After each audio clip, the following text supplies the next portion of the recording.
Zee 24 तास एक पाऊल पुढे।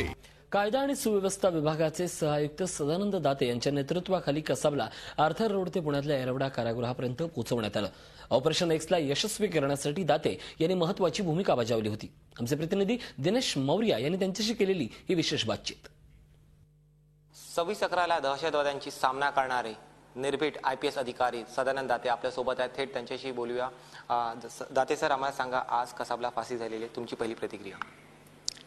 एक पोलीस अधिकारी आणि एक भारताचा नागरिक म्हणून मला असं वाटतं हा एक अत्यंत अभिमान वाटावा असा दिवस आहे।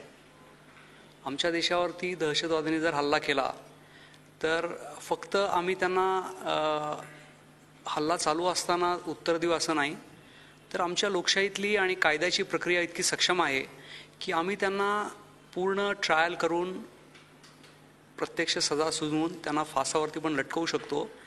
हे पोलीस यंत्रणेनी आणि आपल्या इथल्या न्याय यंत्रणेनी सिद्ध केलेलं आहे। 26/11ची रात्र ही मुंबई पोलिसांच्याकरता एक कसोटीची रात्र होती आणि ओंबळेंसारख्या बहादूर पोलिसांनी हे दाखवून दिलं की मुंबई पोलीसमध्ये असे अनेक अधिकारी आणि अंमलदार आहेत ज्यांच्याकरता कर्तव्य हे त्यांच्या जीवापेक्षा जास्त महत्त्वाचं आहे।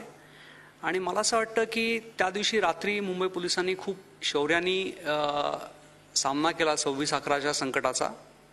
आणि हे सुद्धा मान्य करायला पाहिजे की आमचं उत्तर हे पूर्ण उत्तर नव्हतं, आमच्यात काही त्रुटी आहेत हे आमच्या लक्षात आलं आणि आपण त्याचा अभ्यास करून QRT किंवा फोर्स 1 ATSला सक्षमीकरण असे अनेक प्रकल्प हातामध्ये घेतलेले आहेत।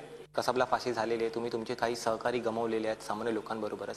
तुम्हाला वाटतं आज कसाबला फाशी झाली त्या संपूर्ण सगळ्या शहीदांना एक खरी श्रद्धांजली आहे? एक कसाब हे आपल्यासमोरचं आव्हान नाही आहे, आपल्यासमोरचं आव्हान दहशतवाद हे आहे।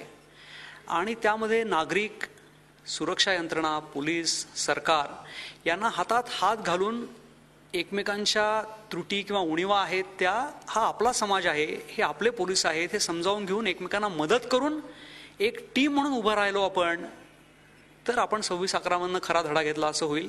या संपूर्ण प्रकरणाने एक चांगला धडा नक्कीच दिलेला आहे की फक्त पोलीसच नव्हे तर संपूर्ण समाजाने मिळून या दहशतवादाचा मुकाबला करायला हवा, तेव्हाच कुठेतरी कसाब आणि त्यांच्यासारखे इतर जे दहशतवादी आहे ते संपतील। झी 24 ताससाठी व्हिडिओ जर्नलिस्ट अशोक सोनावणेसह दिनेश मौर्या, मुंबई।